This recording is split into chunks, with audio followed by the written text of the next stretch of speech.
미라클 모닝 애청자 여러분 안녕하십니까? 러시아의 수도인 레닌그라드라고 하는 베제르부르크에 러시아 노인 한 분이 살고 있었습니다. 이 노인의 이름은 아깝기의 빛이라고 합니다. 러시아 사람들은 우리가 이름을 부를 때 좀 웃음을 자아내는 것도 있습니다.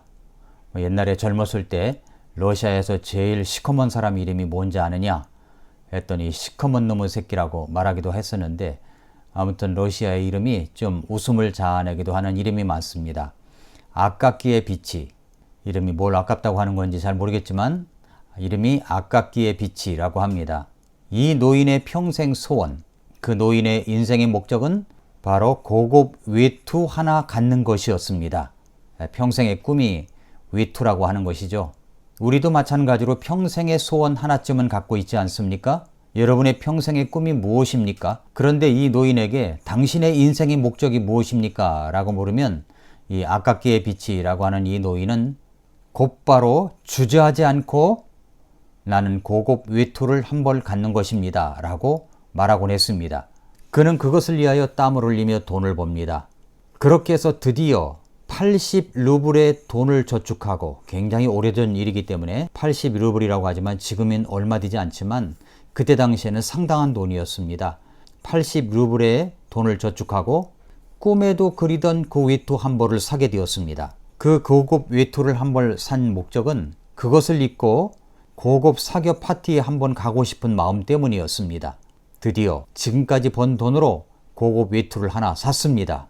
그의 꿈이 이루어진 것이죠. 그리고 그 옷을 입고 고급 사교 파티에 참석을 했습니다. 그날은 정말로 기쁜 날이었습니다.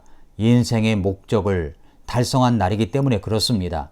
아마도 오랫동안 수고의 보람을 느끼고 있었을지도 모릅니다. 그렇게 흥분된 마음으로 파티를 마치고 집으로 돌아오다가 강도를 만났습니다.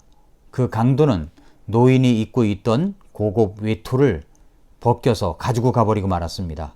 빼앗아 가버리고 말았습니다. 그 노인은 평생의 소원인, 평생의 목적인 고급 외투 한 벌을 빼앗긴 것입니다. 강탈당했습니다. 그러나 그 노인은 고급 외투 한 벌만 빼앗긴 것이 아닙니다. 그의 인생의 목적도, 그의 행복도 강탈당한 것이었습니다. 너무너무 속이 상하다 보니까 이 노인의 시름시름 앓다가 그만 죽어버립니다. 그 후에 베제르부르크의 한겨울이 되면 이 거리에 노인의 망령이 나타나서 비명처럼 지르는 소리가 사람들의 귀에 들렸다고 합니다. 내 외투, 내 외투 라고 말입니다. 이 이야기는 니콜라이 고골이라고 하는 작가가 쓴 외투라는 소설에 나오는 이야기입니다. 그렇습니다. 사람들의 목표를 보면 참 단순할 때가 많습니다. 그리고 가만히 보면 헛된 것이 많습니다. 어떤 사람은 좋은 아파트 하나 장만하는 것이 평생의 꿈인 사람이 있습니다. 그것이 인생의 목적인 사람이 있습니다. 어떤 사람은 좋은 자동차를 하나 사는 것이 인생의 목적처럼 사는 사람도 있습니다. 그렇게 소유한 곳에서 행복을 찾는 사람들이 있습니다. 그러니까 소유에서 행복을 찾습니다. 그러나 에리 브롬이 이야기한 것처럼 소유에는 행복이 없습니다. 소유하려고 하는 것에는 정말 행복이 없습니다. 소유가 결코 우리에게 행복을 가져다 주지 않습니다. 성경은 창세기에서 인간을 만드실 때 두 가지를 가지고 만드셨습니다. 흙하고 하나님의 숨결입니다. 흙으로 인간의 육체를 만드셨습니다. 그리고 하나님의 숨결, 하나님의 생기를 불어 넣으셨습니다. 그랬더니 인간이 되었습니다. 이것이 성경의 가르침입니다. 흙이라고 하는 것은 물질입니다. 그 생기는 비물질입니다. 그러니까 사람은 이 물질과 비물질로 구성된 것이 바로 사람, 인간인 것입니다. 그렇다면 여기서 우리가 이제 생각해 봐야 될 것이 있습니다. 첫째로 물질은 물질의 양식이 필요합니다. 육체의 양식이 필요합니다. 육체는 육체의 양식이 있어야 이 땅을 살아갈 수가 있습니다. 먹어야 삽니다. 그래서 마태복음 4장 4절에서도 사람이 빵으로만 사는 것이 아니요 하나님의 입에서 나오는 모든 말씀으로 살 것이니라고 하셨는데, 빵으로만 사는 것이 아니라고 할 때 그 빵을 부정하신 것이 아닙니다. 빵으로 살아야 됩니다. 빵으로 사는 것도 필요한 것이라는 것을 말씀하셨습니다. 그렇습니다. 우리는 이 빵을 위하여 정말 열심히 살아야 합니다. 그래야 우리가 잘 먹고 잘 살 수가 있으니까요. 성경은 무의도식하는 것을 책망하십니다. 일하기 싫어하거든 먹지도 말라고 하셨습니다. 우리는 일을 해야 됩니다. 그래야 육체가 필요로 하는 것을 공급하고 그리고 편안한 생활을 할 수 있기 때문입니다. 성경은 그러한 것을 죄악시하지 않으십니다. 오히려 부지런한 삶을 권장합니다. 풍성한 삶을 살라고 말씀하셨습니다. 그래서 우리 주님께서 가르쳐 주신 기도 속에는 일용할 양식을 주옵시고 라고 했습니다. 우리에게는 필요한 양식이 있어야 됩니다. 잠언서 30장 8절에 보면 헛된 것과 거짓말을 내게서 멀리 옮기시오며 나를 가난하게도 마옵시고 부하게도 마옵시며 내게 알맞은 양식으로 나를 먹이시옵소서 라고 말씀을 하셨습니다. 알맞은 양식 어느 정도일까요? 이것이 가난하게 살라는 말이 결코 아닙니다. 가난을 벗어나서 우리가 충분히 먹고 살 만한 양식이 있어야 됨을 말씀합니다. 알맞은 양식을 유지해가면서 나머지는 하나님께서 우리를 통하여 다른 사람에게 선한 영향력을 끼치는 사람이 되기를 원하십니다. 우리가 교회 소속이 되어서 교회를 통하여 많은 사람들에게 선한 영향력을 끼치기를 원하십니다. 그것이 가난한 사람을 구제하는 것일 수도 있고 또 오지의 복음을 전하는 세계 선교일 수 있습니다. 그러나 지나친 모습을 보이는 사람들이 있습니다. 오직 소유에만 집착하여 외투 한 벌 갖는 것이 평생의 소원인 것처럼 꿈인 것처럼 살아가는 사람들이 있습니다. 결국 그렇게 살아가다가 그것이 없어지면 모든 것을 다 잃어버린 벳제르부르크의 한 노인처럼 말입니다. 권력도 마찬가지입니다. 부하게만 살려고 하는 것도 마찬가지입니다. 그 목적이 분명하게 일어나지 아니하면 우리는 벳제르부르크의 아깝기의 빛이라고 하는 노인처럼 인생을 허망하게 끝낼 수가 있습니다. 인간은 물질로 지어졌지만 그 이상이라는 것을 알아야 합니다. 그래서 둘째로 인간은 물질로만 지어진 것이 아니라 비물질도 있다는 사실을 알아야 합니다. 하나님의 생기, 하나님의 숨결로 우리 안에 불어넣으신 혼이라는 것이 있습니다. 이 하나님이 불어넣으신 이 영혼, 혼은 물질의 양식, 물질의 채워짐으로만 만족하며 살아갈 수가 없습니다. 그래서 예수님께서 이 말씀을 하신 것입니다.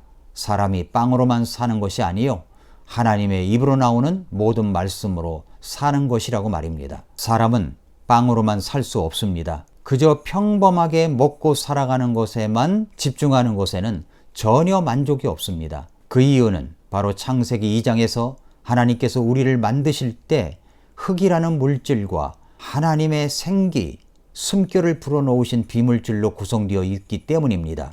창세기 2장 7절 말씀에 주 하나님께서 땅의 흙으로 사람을 지으시고 생명의 숨을 그의 콧구멍에 불어넣으시니 사람이 살아있는 혼이 되니라 말씀했습니다. 물질인 흙으로 사람을 만드셨습니다. 그리고 그 속에 하나님의 생명의 숨을 불어넣으셨습니다.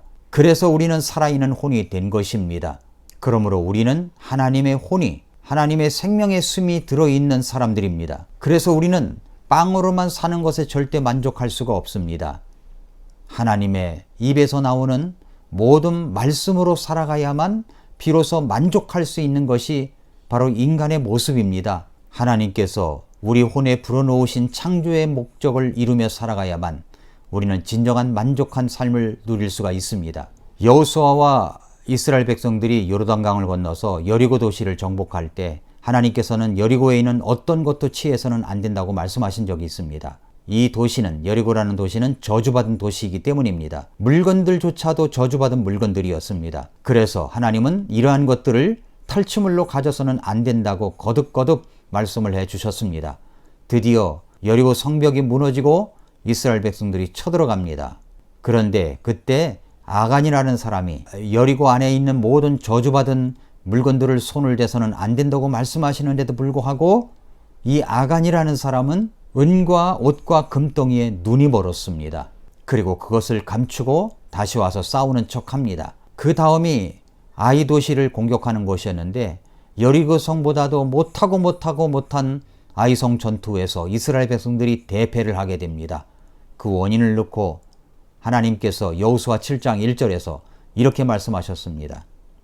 그러나 이스라엘 자손이 저주받은 물건으로 인해 범법하였으니 이는 유다 지파에 속한 세라의 증손이요 삽디의 손자요 갈미의 아들인 아간이 저주받은 물건 중에서 취하였기 때문이라. 주의 분노가 이스라엘 자손을 향해 타오르니라 말씀하셨습니다. 사람은 빵만을 위해서 살아가서는 안 됩니다.